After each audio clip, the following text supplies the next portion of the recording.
Hey everyone! Welcome to The Young and the Restless. I'm Jane, and I'm so excited to have you here. If you love Young and the Restless, then you're in the right place. Make sure to hit that subscribe button and turn on notifications so you never miss a video. Alright, let's dive right in. Sally demands reassurances about Abbott Communications. On the Monday, June 30th episode of The Young and the Restless, Chance relays Kane's concerns about being killed, Sally sets some ground rules, and Kane heads to Genoa City. In Nice, Billy and Sally canoodled in their private sleeping car after showering together. He kissed her neck, and she asked if he was trying to distract her from being stuck there indefinitely. She groused that they needed to launch Abbott Communications, but they couldn't do anything from there. Billy insisted that being there would only help the launch, as long as they played it right. Sally fretted that someone else could be breaking the story about Kane being Dumas. Billy reasoned that Kane was too smart to let anyone on the outside know the truth, and no one there had internet access. Billy continued that being on the inside was where the true value was, and Kane wanted Victor to lose Chancellor in a public, humiliating way. Billy crowed that once he spent 5 minutes with Kane, the trip would turn into the score of a lifetime. Billy explained that Kane had been gone from Chancellor for a long time, so Kane needed Billy, who knew the company inside and out. Sally anticipated that Billy would spend his time and energy on something that wouldn't pay off. Billy argued that Kane was still the same desperate guy who'd needed family so badly that he'd latched onto Jill and Catherine. Billy believed Kane needed him as a brother even if they weren't blood, and he intended to use that to their advantage. Sally ranted that success, revenge, and respect consumed Billy's every thought. Billy swore that he cared about Abbott Communications. Sally asked where it ranked compared to beating Victor, and Billy deadpanned that it was tied for first. Sally chided him for joking about it. Billy reiterated that Kane needed him to wrestle Chancellor from Victor. Sally envisioned what would happen if Kane was so grateful that he handed Chancellor over to Billy to run. She sensed it was exactly what Billy was hoping for, and she announced that it was time to set some ground rules. Billy conceded that he wanted what he wanted, and he believed he could get it. He asked what that meant for him and Sally, and he offered to put whatever she wanted into his contract with Kane. Sally asserted that Billy was looking after his wants and needs, and she had to look after hers to ensure she wasn't left out in the cold. Sally insisted on getting a binding written agreement giving her control of Abbott Communications if Billy got Chancellor back. Sally reminded Billy that she'd given up a successful career to go all in with him on Abbott Communications. Sally recognized that she'd have nothing if it fell apart, and she wanted reassurance that Billy trusted her to run Abbott Communications if he was running Chancellor. She added that if he got what she wanted, then so would she. Billy asked if it was a deal breaker. "You better believe it is," she replied.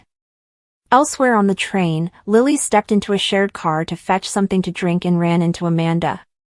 Amanda sympathized that the news had been a shock, and she hoped Lily was okay after having time to process.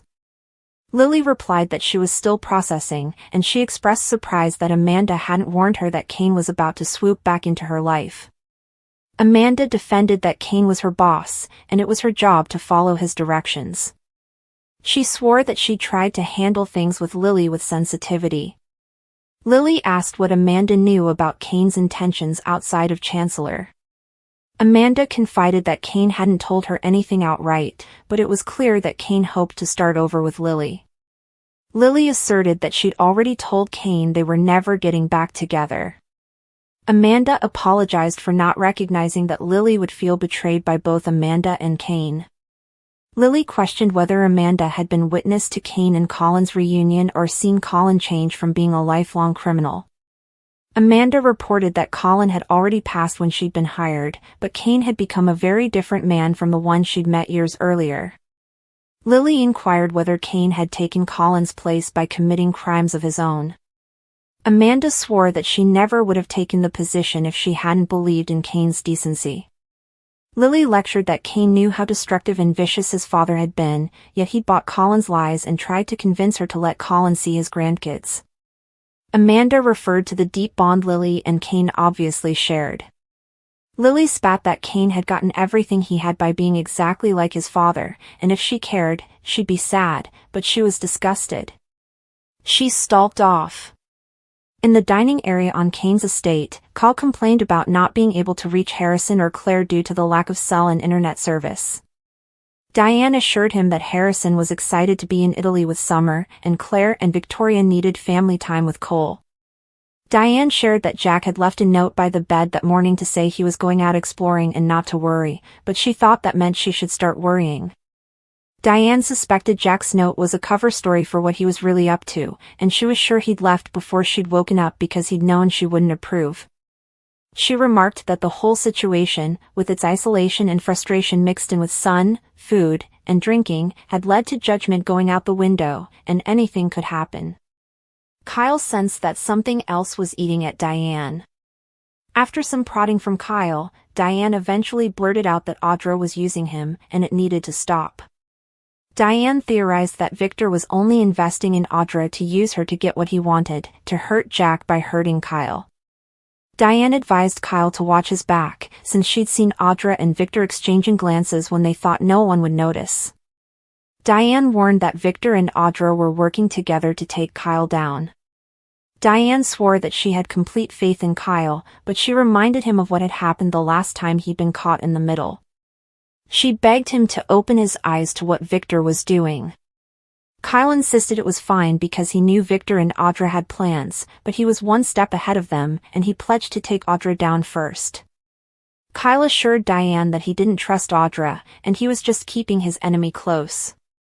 Audra made her way through the maze and ran into Damian, who lamented that he hadn't been able to call home. He feared that Amy would stress about why he hadn't checked in, but Audra pointed out that he was a grown man on vacation, not a middle schooler. Audra was sure Nate wouldn't let Amy get upset, but Damian bemoaned that they didn't know if Amy's condition had changed. Audra reasoned that it wasn't so bad being there, and she cited the sparks between Damian and Lily. Audra imagined it was strange for Damian to be spending more time with Lily and hoping for more, only to find out the man behind the entire trip was Lily's ex. Damian admitted he and Lily were friends, and Lily had made it clear that she wanted nothing to do with Kane. Audra considered Lily lucky to have both Damian and Devon by her side. Damian asked what was going on with Audra and Kyle. Audra said she and Kyle were former colleagues, but Damian scoffed at the thought that there had been nothing more. Audra conceded that her romantic involvement with Kyle had been a mistake, but after loathing one another for a while, she could finally coexist with him to get attention for Vibrante. Audra pointed out that Kyle was serious with Claire, while Audra was with Nate. Audra added that Nate was the best man she'd ever known, and she wouldn't do anything to risk losing him. Damian clucked that it wasn't a risk if Nate didn't know anything, and he suspected Audra was thinking about doing something behind Nate's back. Audra explained that she and Kyle had been collaborating on a social media campaign that would go live once they got back online. Damian speculated that the social media push was a cover for something else that was happening between the two. Audra apologized if she'd offended Damian by asking about Lily, but she warned him against implying things when she was devoted to Nate. Damian acknowledged that he'd become very protective of his half-brother, and he reiterated that he had his eye on her. Poolside, Devon and Abby discussed how the trip had been one surprise after another. They tried to relax as Chance joined them. Abby voiced surprise that Chance had accepted Kane's invitation, and she assumed he was there to represent the Chancellors.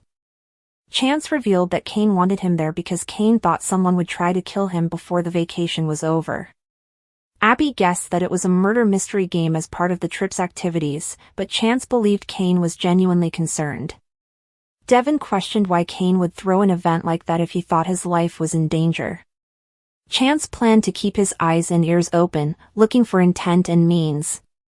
Devon incredulously asked if it had been part of Kane's plan to invite his own killer. Lily overheard as she approached. Devon informed Lily that Kane had claimed someone was going to try to kill him. Lily surmised Kane was trying to get her to feel sorry for him in the hope everything would be forgiven, but she maintained that they wouldn't get back together because she didn't love him anymore. Abby assumed it was a distraction, and she wondered what else Kane was trying to hide. Devon, Lily, and Abby brainstormed about what Kane was up to. Chance intended to get answers by talking to Kane. Lily thought Amanda knew more than she was letting on, and she proposed that one of them break Amanda down and get her to talk. Abby looked at Devon. Amanda watched the group at the pool on a surveillance camera. She received a text message from Dumas, saying he was headed to Genoa for 2 days. He instructed her to keep everyone entertained and distracted.